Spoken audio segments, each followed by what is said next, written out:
winter approaches. This is your moment. Transform your mind. Secure your weapon. Hope, a powerful strength that sustains the mind, body, and soul. Except this year, actually do it. As your mind goes, so goes your life. Make 2019 a year of the new mind.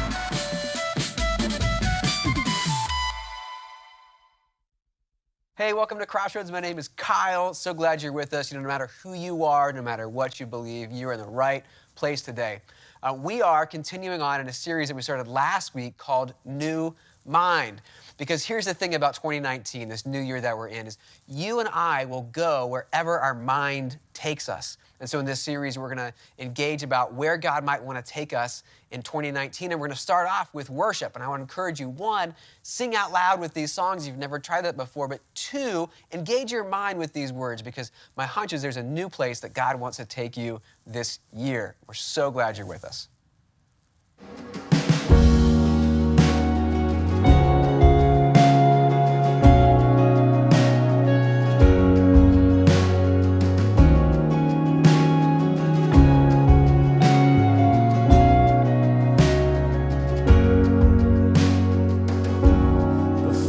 Spoke a word, you were singing over me. You have been so, so good to me.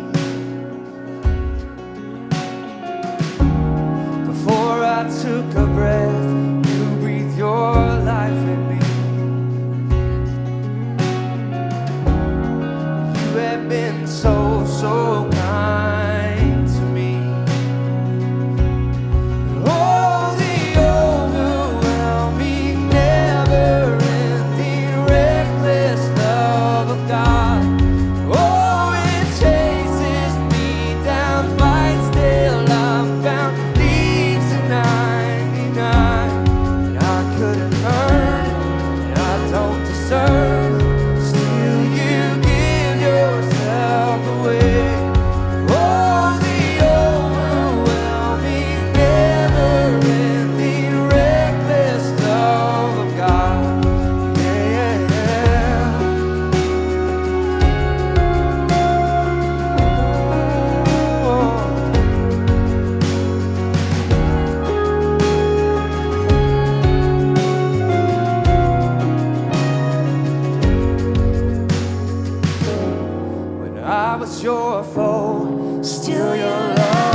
There's no shadow you won't light up.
still, the rage in me to still everywhere at your name. Jesus, Jesus, you make the darkness tremble. Jesus, Jesus, you silence fear. Jesus, Jesus, you make the darkness tremble. Jesus, Jesus.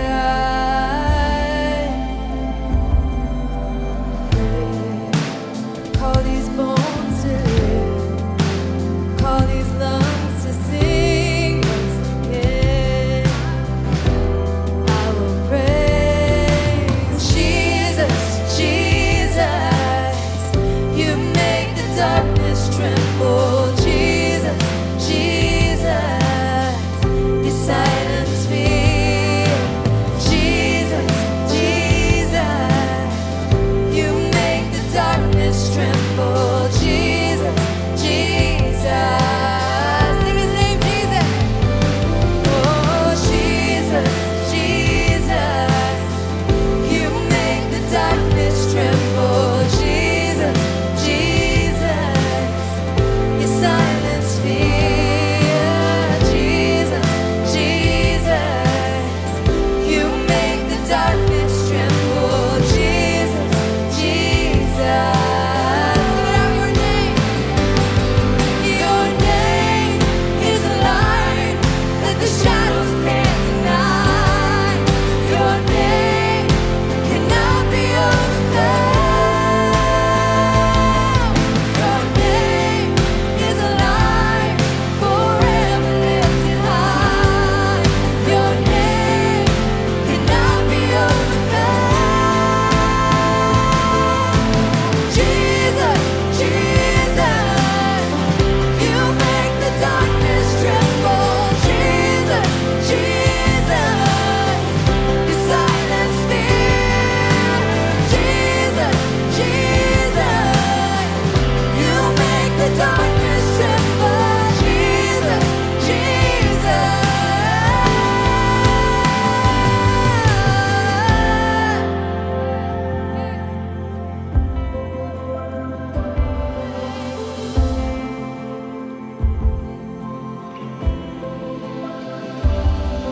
Your name is a light that the shadows can't deny. Your name cannot be overcome. Your name is a light forever lifted high. Your name cannot be overcome.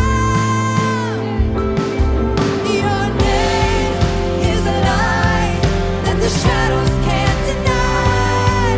Your name will not be overcome. Your name is a light forever lifted high. Your name will not be overcome. Jesus, Jesus, you make the darkness tremble. Jesus, Jesus, you silence fear. Jesus, Jesus, you make the darkness tremble. Jesus, Jesus, Jesus, Jesus, you make the darkness tremble. Jesus, Jesus, you silence fear. Jesus, Jesus, you make the darkness tremble. Jesus, Jesus.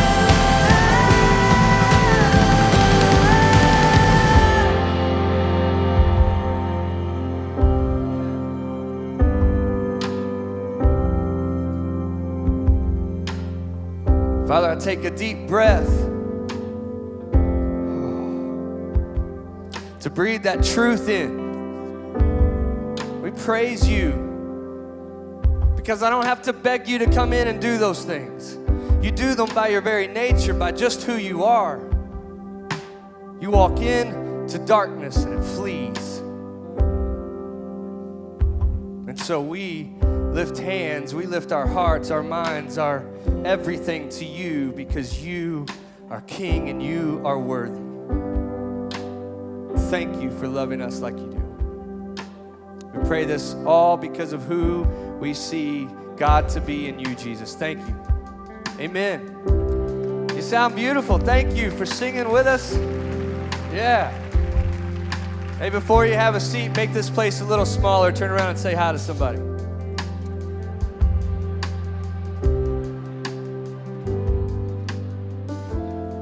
Hey, thanks, Justin. Well, hopefully you already went to a new place today through engaging your mind and maybe even your heart with those songs. Hey, if you're joining us today, you need to know that Crossroads is not a TV show. We're not a video that streams. We are a church, which means a couple of things really important. One, we exist to serve you. We want to help you with whatever's going on in your life. And by that, I don't just mean in like a metaphorical way. I mean, we'd really like to help you. We actually have a team of people that you can access at any point, real people who'd love to have a conversation with you. Go to crossroads.net. There's a chat button in the corner, and they would love to help you with whatever's going on in your life. One of the things they're best able to do and best able to help you with is getting you connected to other people as a part of Crossroads. Life is not a solo sport, and I guarantee no matter where you want to get to in 2019, you'll get there faster and better with people who are moving in the same direction. If you connect with us, we can help connect you with those people. Again, just go to crossroads.net and click the chat button. That team of people would love, love, love to help get you connected. Now at Crossroads, though, we're not just a community of people that you can belong to. We're also a team that you can join and be part of changing the world with. And we really do believe that what we're doing is changing the world. And that team of people is a team of people that put our money where our mouth is each and every month because we so believe in what God's doing here that we fund this place with our money. My wife and I are part of that team. We've been part of it for about 12 years now, and we love knowing every single month, every single week that our giving funds things like this video that's hopefully helping you get to a new place in your life. Funds things like helping impoverished people around the world in countries like Nicaragua and South Africa. Helps free girls who are caught in a horrible sex slavery in places like India, and does all kinds of other incredible things. And if you ever want to know about that, like what does the money actually go to, go to crossroads.net and just poke around that website. You'll find stories and videos and all kinds of things that help give you the flavor for what God's doing through Crossroads that you could be part of today. To do that, all you got to do is go to crossroads.net. You can make a one-time gift or set up a recurring gift, whatever you want to do. We would love to have you join the team. Now today, we're about to continue on in week 2 of New Mind. So glad you're with us. Good day to all of us here today. I'm excited to be with us today. Man, I had such a blast last week. First time preaching, speaking, communicating in 2019. And I just got a lot of good feedback on this series, The New Mind, some of the stuff that was shared. And one guy I know, with the new lens that I had just given us to see how our culture, our society believes that we can't change. We actually are threatened when someone around us change. Aren't we like that? Like if someone else has lost weight around us and we wanted to lose weight, we're threatened by them.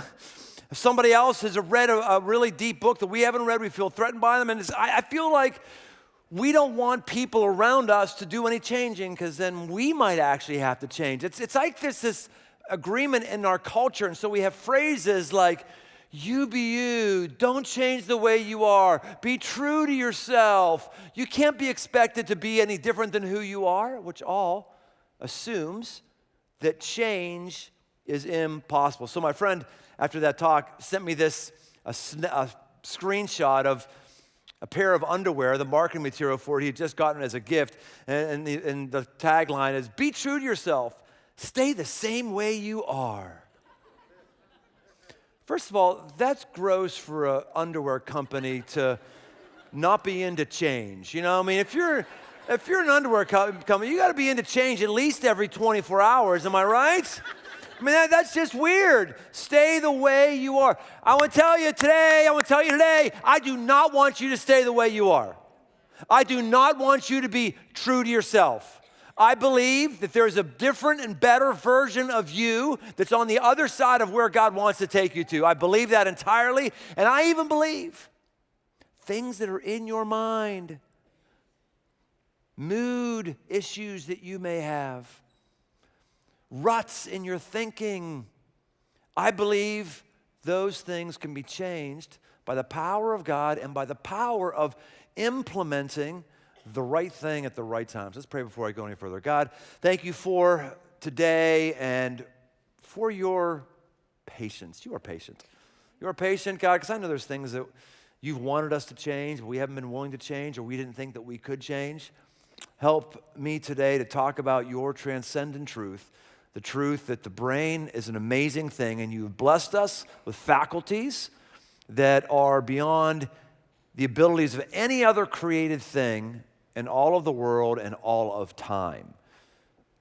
Help me to be clear, and most importantly, help me to be true to your truth. And I pray these things according to the character and identity of Jesus. Amen.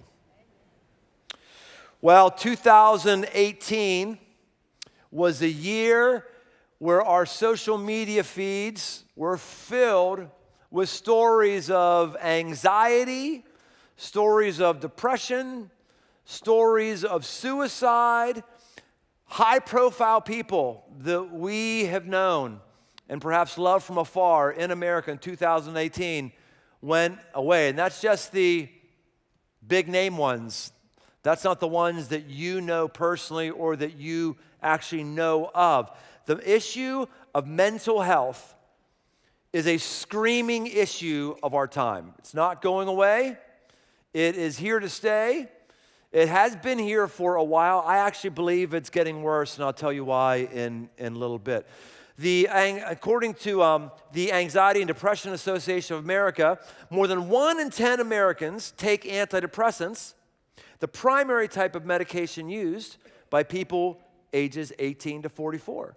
So of all the things that people take from 18 to 44, the most common one is something to deal with depression, anxiety. And I know that we have some folks in all of our sites and all across the country that you have been properly diagnosed by a medical professional, and you are properly and accurately and rightly taking medication for that condition.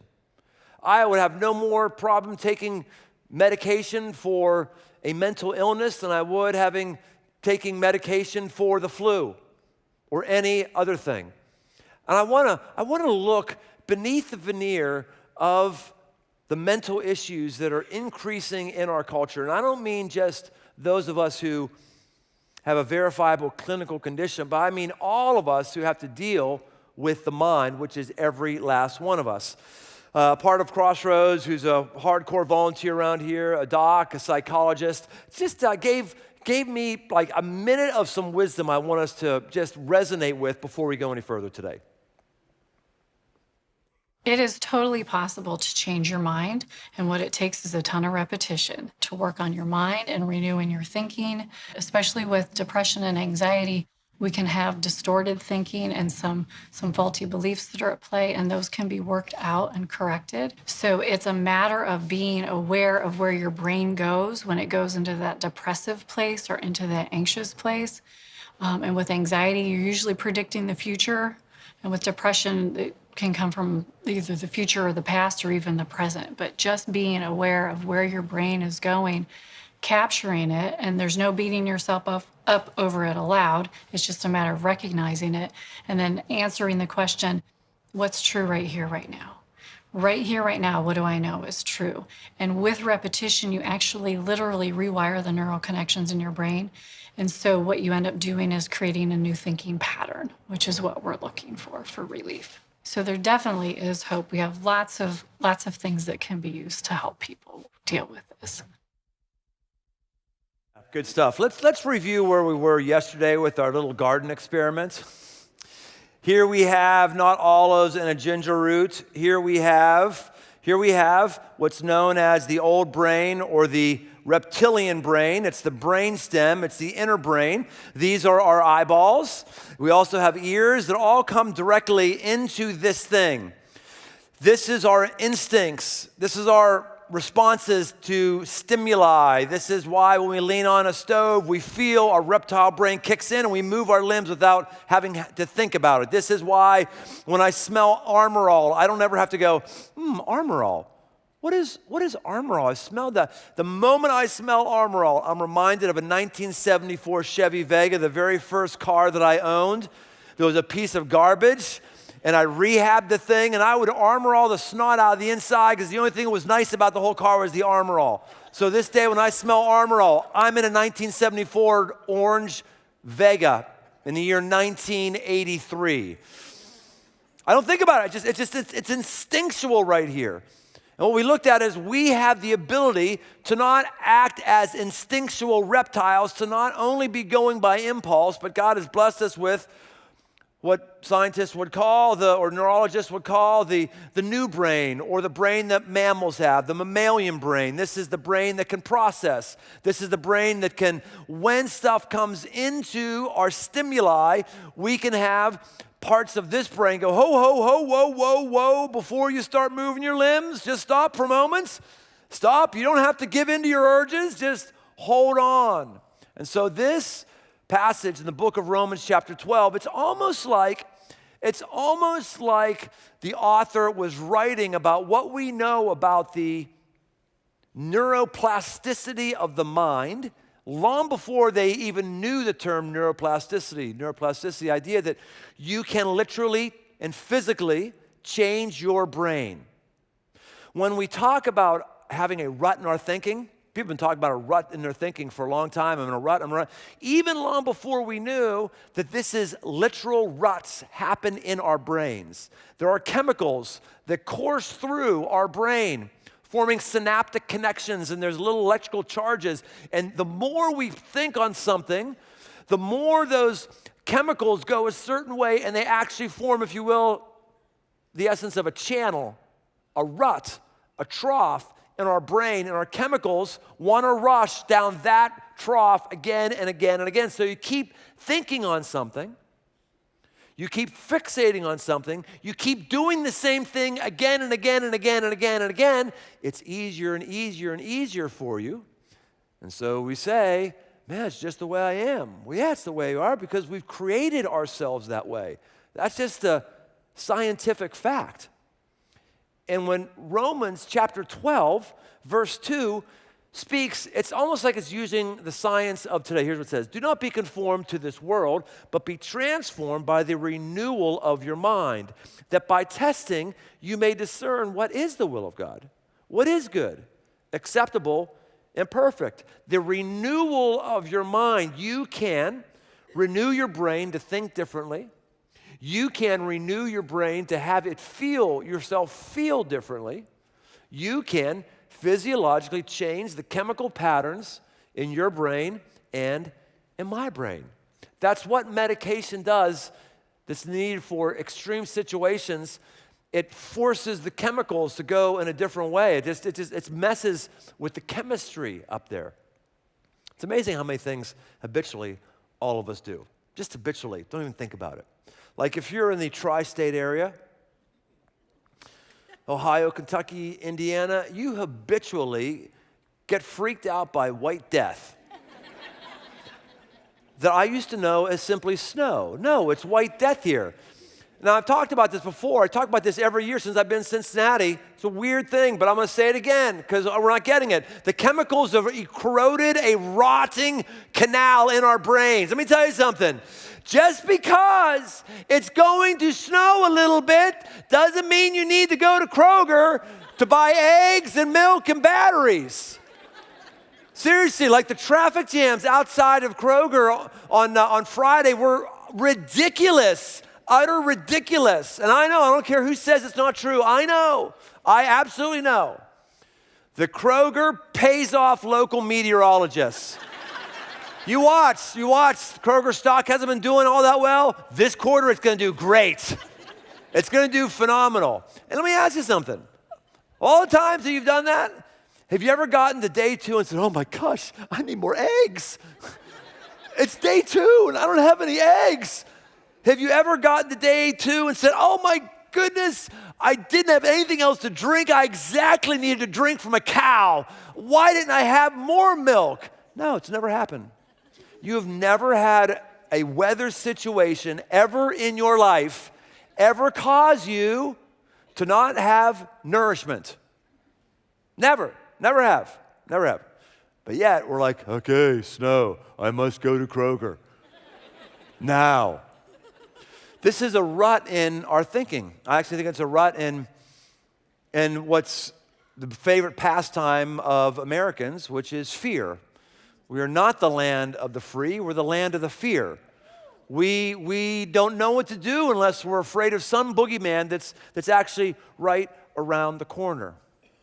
Now, I am a fan of psychologists. I am a fan of medication. I am a fan for proper diagnosis and clinical studies. I am. I hope that if you're on medication for something that your doctor says that you need, that you feel that you're not odd, that you're not weird. You're not weird if you take an aspirin, if you need one, and if you're not weird if you've been diagnosed properly. I believe it. Okay, now let me hit the pause button and let me move on to talk to the masses, those of us who are masses. Let's think about this for a moment. 1 in 10 people are on medication. And you might be thinking right now, man, I might need to go on medication. Maybe you do. Maybe you need to see what a trained professional would say. But let's just think about this for a minute. 1 in 10. 1 in 10 of us don't have cancer. 1 in 10 of us don't have Parkinson's. 1 in 10 of us didn't have flu. 1 in 10 of us don't have dyslexia. 1 in 10 of us have nothing. Nothing is 1 in 10.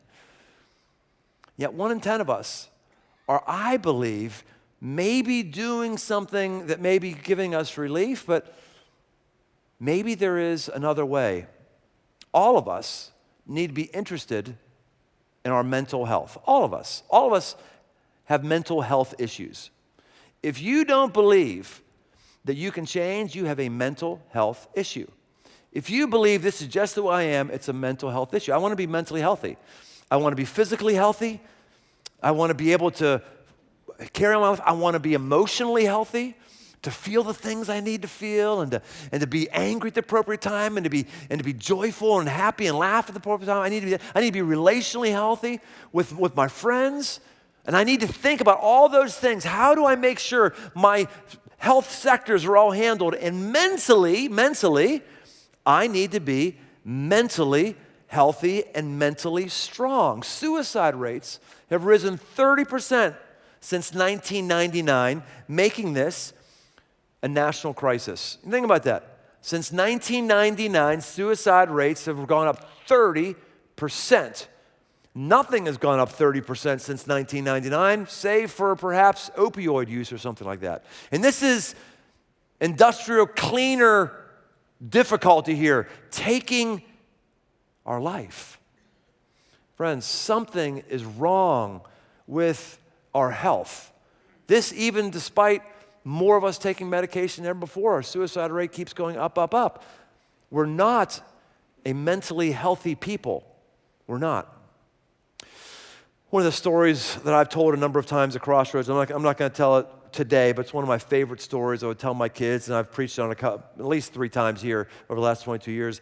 It's a story about Elijah, one of the prophets in the Old Testament, who lives in a time where he's in the minority, where the nation is following a false god by the name of Baal, and there's a bunch of prophets who are speaking apparently for Baal that Elijah calls out. He calls them out to a challenge, and he wins the challenge, and you would think it would be just a defining, amazing point in his life. He wins this challenge. You think that his faith would be validated, and he would be verified in front of everybody, and his life would be great for the next run of his life. Actually, the life that he now steps into is, I believe, a life of depression. It's like he steps into depression immediately after a defining moment in his life happens, when the prophets of Baal are killed and when his God reigns and rules the day.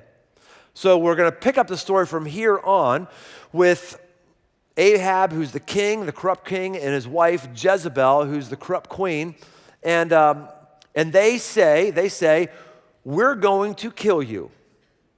we're going to kill you. Now that our favorite prophets are dead, we're going to kill you. And here's what it says in verse 4 of 1 Kings 19. He went a day's journey into the wilderness, and he came and he sat down under a broom tree, and he asked that he might die.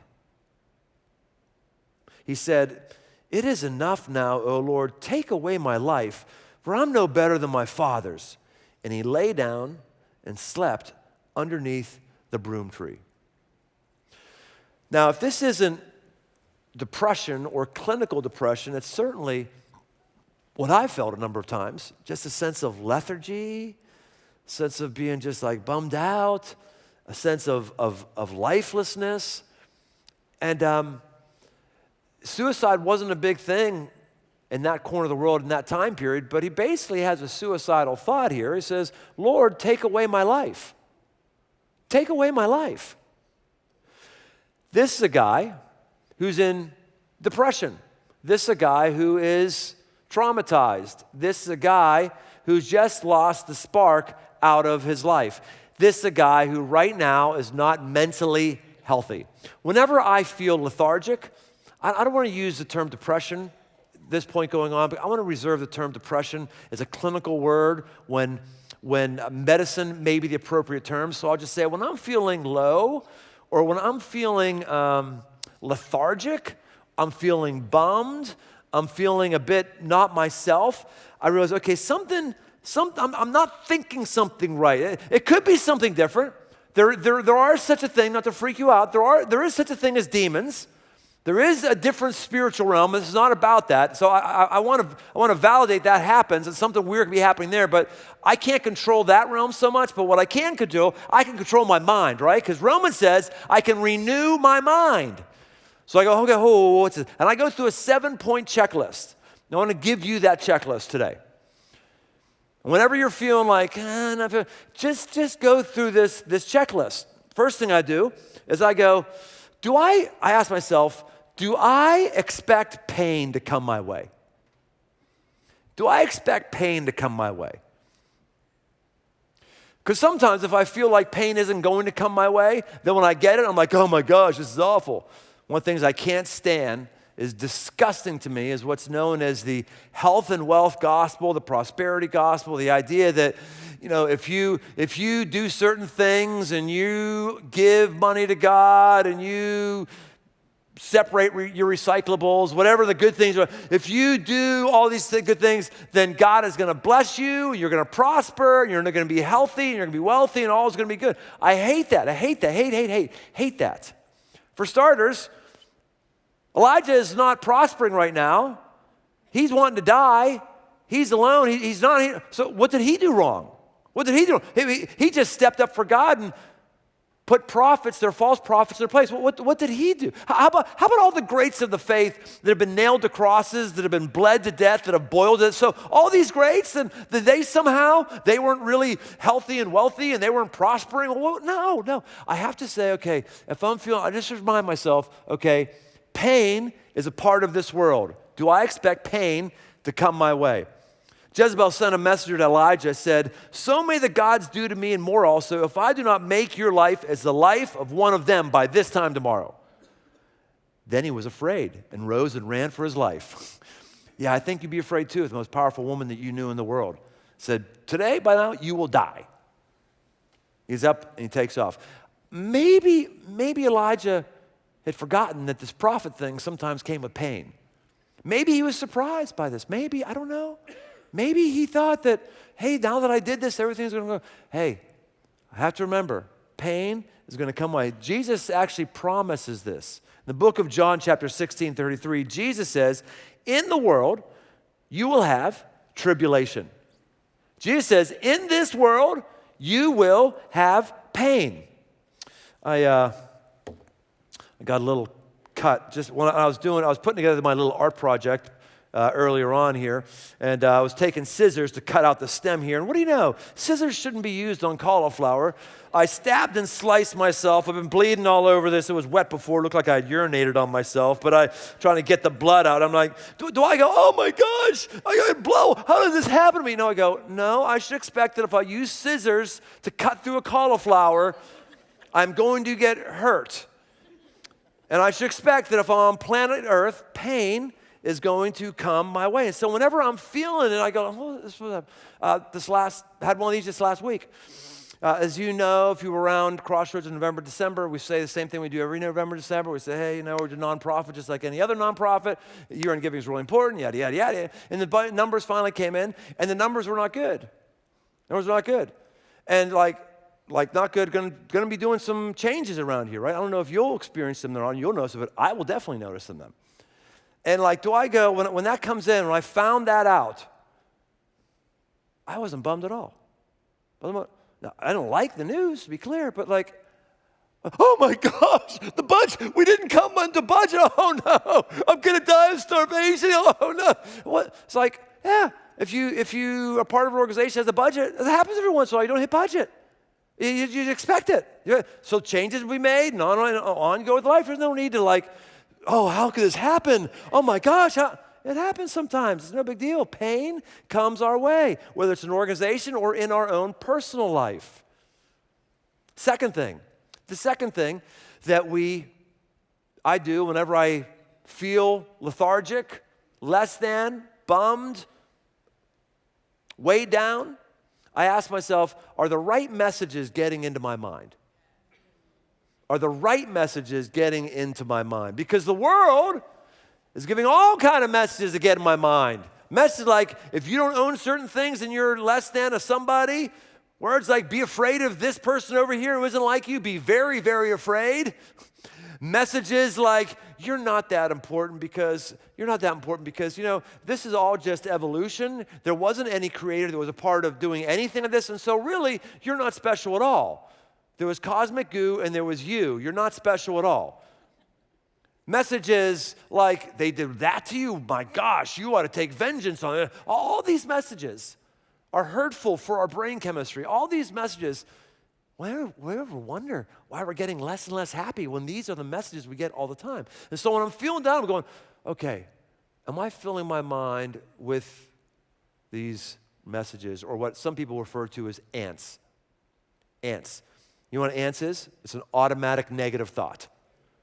Are ants going through my mind, these automatic negative thoughts that tell me I'm not worthy, I'm not lovable, God is going to abandon me, I'm only on my own, I'm still not over what I did in third grade, whatever it is, these automatic thoughts affect our brain chemistry. And so I ask myself, are the right thoughts coming to me? It's not just the right thoughts, it's also the things that are being said to us. I was in a meeting at Miami University a couple months ago, and I was shocked, totally shocked by this PhD professor who talked about this experiment I had never heard of before. He said, yeah, it's been academically researched. He said, if you take 3 things of rice, if you take 3 containers of rice, exact containers, lids on them, and then one container, if you curse one container, and then if the other container, if you ignore it, and then the other container, you bless it, gives positive words. In other words, if one container you just ignore it, you just let it go like rice should be. The other one, you look at it and you go, you're evil, I hate you, rice. You're evil, in fact, you're white, makes you hate you more. I can't stand you, you're the worst, I can't stand, right, you're never gonna amount to anything. You literally talk to the rice, and the other one you talk to, I love you, rice, you're white, I love rice, white is right, I love you, you're beautiful, I wish you have such great potential for you. He said, if you literally talk to the there's studies that have been shown that the rice will change, and this is a PhD telling us, I'm like, What do you know? I found on Instagram just recently, someone at Crossroads was doing this exact same experiment. Yeah, in fact, you can go on YouTube. You could YouTube it. You Google it. You'll find people all over the place. This is what this rice looked like in the same conditions when it was ignored. This is what it looked like when it was cursed. And this is what it looked like when it was blessed. That's crazy. That's crazy, and it was a PhD who understands academic research that clued me into it. Maybe there's more going on in this world than we understand. Maybe there is. So maybe us telling myself, I'm so stupid, I'm so dumb. Maybe I was telling myself, oh, God doesn't love me. Maybe I was telling myself, I can't believe I did that. Maybe I was telling myself, I got to make up for that awful thing I did. Maybe I was telling myself, maybe the thing that we're telling ourselves and the messages we're allowing to get, maybe they're affecting our brain that's affecting our life. So I asked myself, are the right messages getting there? Jesus says, peace I leave with you, my peace I give you. Not as the world gives to you, let not your hearts be troubled, neither let them be afraid. That could be something for you to think about always. Hey, Jesus gives you peace, not fear, peace. Do you believe that you're valuable? You need to believe you're valuable. You are. You're created in the image of God. Nothing else has been created in the image of God. You are. Atheistic evolutionists, and I always want to be clear, atheistic evolutionists, not evolutionists necessarily, atheistic evolutionists, will tell you there's nothing different between you and your dog, you and a fish. How many of us have ever had a dog that's committed suicide? How many of us have ever heard of a fish intentionally jumping out of water to die? How many of us have ever known a deer to run over a cliff and die? I've never heard of that. We don't know of that ever happening in the animal kingdom as far as I know. You know why? Because they're not that creative, because they're not created in the image of God. Human beings, we have the ability to create things, to have visions and go after them, and it can get bastardized and we can use it to creatively end our own life. The very fact that you might think about suicide is a sign of how awesome you are. It's a sign of how special you are. That you have been given capacities that are unique to anything else you've known other than a human being. That's how much God loves you. We need to have those thoughts going through us. Three, some of these are quick little bank shots. Third thing on the checklist when I'm feeling something isn't right is, how's my physical life? How's my physical life? Am I living a physical life? Science is very clear that as I'm doing whatever I'm doing here, as I'm getting my metabolism up, my endorphins start firing up here, and I get these natural God-given chemicals that start making me feel good. And actually, they actually start pushing new canals of activity. They actually start, some of my most creative things happen. Actually, one of my routines before I preach for the first time on Saturday is I do a little workout like on an elliptical. Because I find if I'm moving, all of a sudden I'm doing the elliptical and I'm pulling up my phone, like taking notes on what I'm going to say in 45 minutes. Something just starts going. So when we live sedentary lives, our minds are going to feel the curse of that. Dr. Stephen Ilardi says, we were never designed for the sedentary, indoor, socially isolated, fast food-laden, sleep-deprived, frenzied pace of modern life. We were never designed for the way we're living, and that's why we're not living. 4, do I have a purpose I'm working against? I ask myself, am I in cruise control? Is there a point? Is there something I'm going towards? Not a blueprint that I'm trying to check off, not a God has every turn mapped out for me, but is there a place, like a general direction where I'm headed? I think this might be why maybe anxiety and depression is so high in our millennial generation. There's a bunch of things to it, but one of the reasons I think why it's so high is we've got a generation of incredibly controlling parents with children who have given those children a blueprint for life. This is how you do your homework. This is how you do they've hovered over them and told them, this is how you do it. You do that. And then you get to college, and all of a sudden there's no blueprint for you. There's no, I've got to do this and that. And now what do? Now it's like, oh no, what am I going to do after college? What am I going to do? Where do I go? Everything's been obvious. Get a good grade, get your college exams done, get into college, and now there's this I don't know what to do, because there has to be a purpose to our life, a place we're going, not a blueprint we're following, but a direction, a thing that we're going after. And whenever you have a person without purpose, you have a person who is maybe going to be mentally unhealthy. People who are out of work always feel it, right? We're out of work, we're like, New moms, postpartum depression, parents who have their kids move out of the house, And all of a sudden that purpose of, hey, now I'm an empty nester. Retirees, the statistics for when we retire, we die so much faster than if we kept working. Why? It's because it's a lack of purpose. So if I start feeling lethargic, I go, okay, hold on. Brian, do you know where you're going in life? Is there a hill you're headed towards? Or are you just sort of clocking in and clocking out right now? Or are you just kind of, I owe, it's off to work I go? What's going on? Fifth. Am I disappointed? Am I disappointed in something? Because if I am, it's okay. You know, it's okay to be disappointed. It's okay to be disappointed that you didn't get the pay raise that you thought you were going to get. It's okay. It's okay to be disappointed that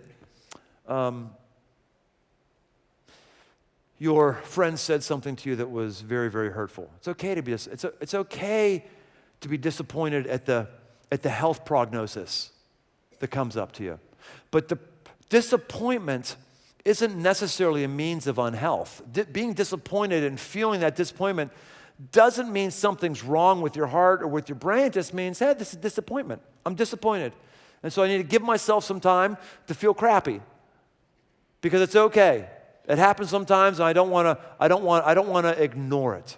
Sixth thing I ask, do I have vibrant relational networks?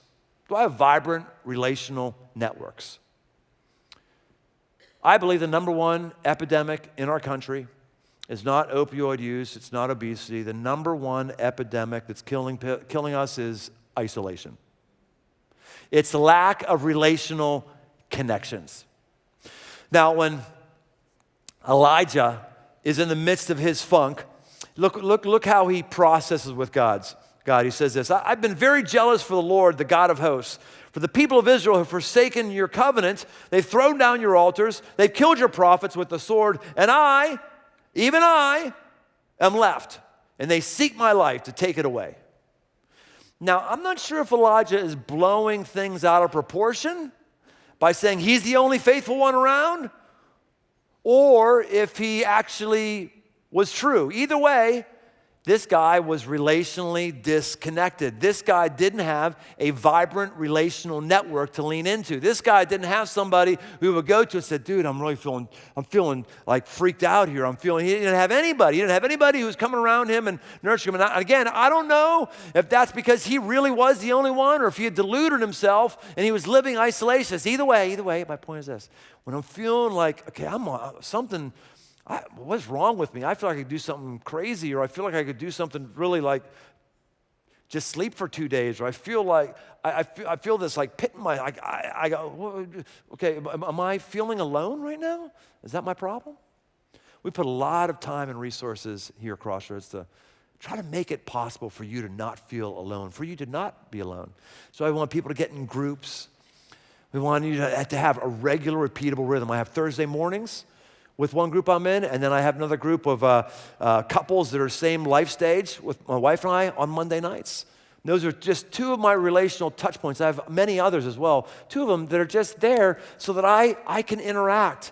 I can laugh with people. I can share things with people. All of us need to have those. One of the reasons why we push serving as much as we around here as we do is not just because we need all of us to help serve. It's not just that. It's that serving can give us a purpose for helping others, for being used by God. Serving can also be a place where we meet somebody and we develop a friendship, or maybe even a date. You never know. There's places and people with us. That's why we do camps. This next man camp we do is going to be incredibly challenging. Incredibly challenging. I would expect fewer people than ever to be there. We're very, very clear. It's going to be incredibly challenging. And even after I say that, I wouldn't be surprised if a lot of guys came. Why? Because guys are going, I need to be around other people. We know that. We want that. We need that. Proverbs 12:25 says, anxiety in a man's heart weighs him down, but a good word makes him glad. We need someone giving us a good word. Number 7, have I been getting adequate rest? It's a big one. If I just been like, rest. You know, there's the one nice thing about White Death. It's really nice that our fear forces us to stay inside and rest. It's kind of cool. It's like schools cancel all the games, people cancel stuff, and all of a sudden, so I'm up for paying Kroger to make people freaked out. If we could just have forced rest, even by it's the abominable snowman who's never going to come, some reason, whatever it is, to just get us to slow down. You think you need 5 hours of sleep? You don't. Science is very clear. If we're all about science, let's listen to science. And science says definitively you need 8 hours. I say, oh, no, I don't. Okay, just admit you don't believe in science, you know. It's a huge thing, being able to sleep. Elijah, 1 Kings 19:3, God starts to talk to him, or he at least hopes God is talking to him, and there's earthquakes, and there's windstorm, and in the midst of all this cacophony, God doesn't talk in that. He says this, when Elijah heard it, he wrapped his face in his cloak, and he went out and he stood at the entrance of the cave, and behold, there came a voice to him. Now, we could look and see perhaps this guy is depressed. We could also look and say maybe he is resting. Maybe he's taken off and withdrawn himself from his normal duties, and he's resting. And in the midst of the rest, God comes to him, and what does he come to him? He comes to him with a small and still voice. We want to give you the opportunity to hear a voice today. The opportunity, the possibility of it. At all of our sites, and if you're with us at Crossroads anywhere, you can go to the website, and we have our chat line open. And at all of our sites and on the chat line, we have trained people of prayer who like to hear from God and give you an opportunity to hear what a still small voice of God might be and to pray for you. We're going to do a song right now, and in that song, I want to encourage you to process with God what it is that you want him to tell you. You will stay true, even when the lies come. Your word remains true, even when my thoughts don't line up. I will stand tall on each promise you made. Let the rest fade away. There's a peace far beyond all understanding. May it ever set my heart at ease. Dare anxiety come, I'll remember that peace is a promise you keep. Peace is a promise you keep. You will stay true, even in the chaos. Your word remains true, even when my mind wreaks havoc. I will be still, for I've known all along. My Jehovah Shalom, there's a peace far beyond all understanding. May it ever set my heart at ease. What anxiety fails to remember is peace is a promise you keep. Peace is a promise you keep.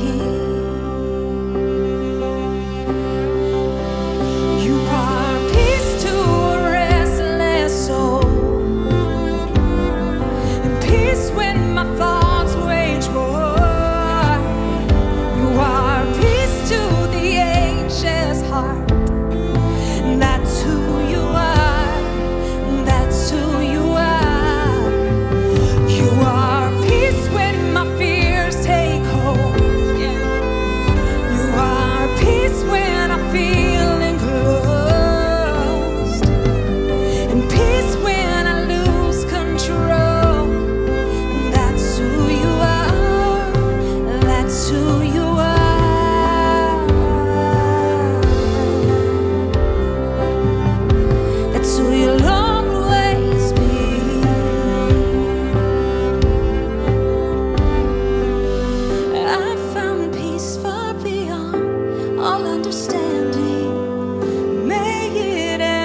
verse 6 to 7. It says, do not be anxious about anything, but by everything in prayer and supplication with thanksgiving, let your requests be known to God.